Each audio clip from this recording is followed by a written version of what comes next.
There's this great movie about writing called Adaptation, starring Nicolas Cage, and the movie is supposed to be an adaptation of a book. But the writer, Charlie Kaufman, actually ended up just writing about his process of trying to adapt the book.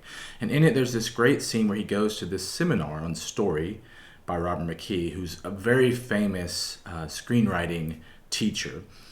And as I'm watching it, I find myself sort of remaining on the side of Charlie Kaufman as he's sitting there. He's having this inner monologue, and it's a voiceover. And right in the middle of this tragic voiceover, where he's sort of lamenting the pains of being a writer, Robert McKee butts in and says from the stage, "Don't ever do voiceover." And it's this very funny moment where you see two different viewpoints sort of in conflict. First of all, it's just well written, but also I think I myself, watching the movie, sort of always side with Charlie Kaufman in this. He's sort of trying to reach out and do something different. He's trying to adapt a story that doesn't really have an arc. He's trying to just tell the story his way.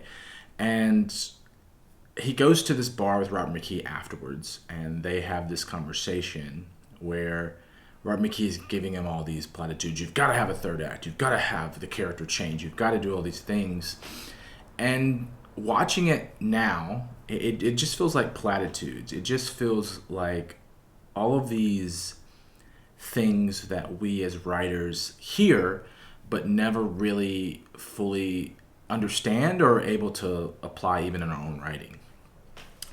So today I kind of want to talk about why I'm starting this channel and why I hope it will be different. I think the first thing for me is I'm not an expert.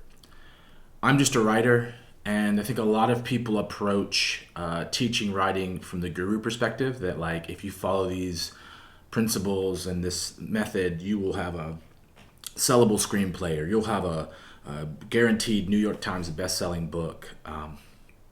But I feel like that always rings a little false with me. I always hear that and wonder, like, is that true? If I do this, is it really gonna just fly off the shelves? Are people really gonna just show up? There's so many other things that have to happen for a book or a screenplay to really be successful. And I just wonder if that guru approach is actually helpful, because a lot of times they pitch all these things and all these principles, but I struggle sometimes to take those principles down to the practical. So for example, someone will say, like, you need more subtext in your dialogue. Your dialogue always needs subtext. And I've watched videos where they show you, two people talking in a room, and they show you a good scene and they show you a bad scene, and they pick out all the ways that the bad scene is bad and the good scene is good. But the problem is, I'm not writing that situation, that story that I'm seeing on the screen. I'm writing my story, and there's all this work you have to do to create that situation where there's two people walk into the room, and one of them thinks one thing and one of them thinks the other thinks the other thing, and they're in conflict, right? Or they're talking past each other. And I think the real question is, like, how do you actually create all the elements to get to that subtext? How do you actually create the situation and the characters that can do subtext? And really, I guess the other question is, does a scene even need subtext sometimes? I've seen scenes that don't have subtext, and it's really funny, or it's really entertaining, or there's so many principles and rules and things that can be broken.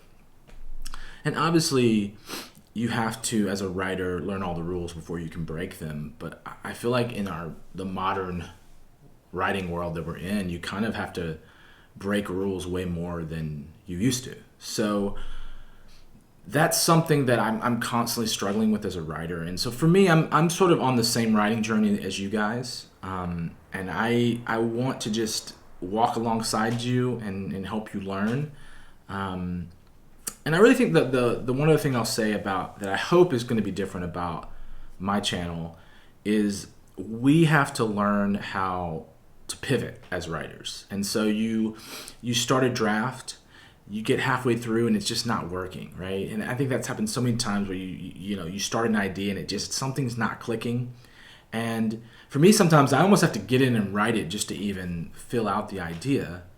But then how do you pivot? How do you make the transition into finding the best version of this story? I think the best way to do that is getting feedback. And I don't see a lot of people talking about the feedback process. Obviously, there's services where you can pay for feedback. There are ways that you can reach out and get feedback from friends and family, but it's really hard to ask people to read your stuff. It's really hard to pay money to a stranger to read and give you feedback.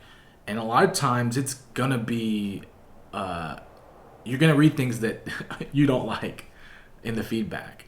You're gonna have to deal with some harsh truths about your work, especially if you're still in the early stages of your drafts. So for me, I just want to help you find the best version of your story. I'm not the expert. You are actually on your story. I can come in and say, hey, you should do it this way and this way and this way, but a lot of times that's going to end up resulting in a different story. So for you, what is the best version of your story? And so let's discover that together. Let's find the best practices to get there. And yeah, let's keep writing.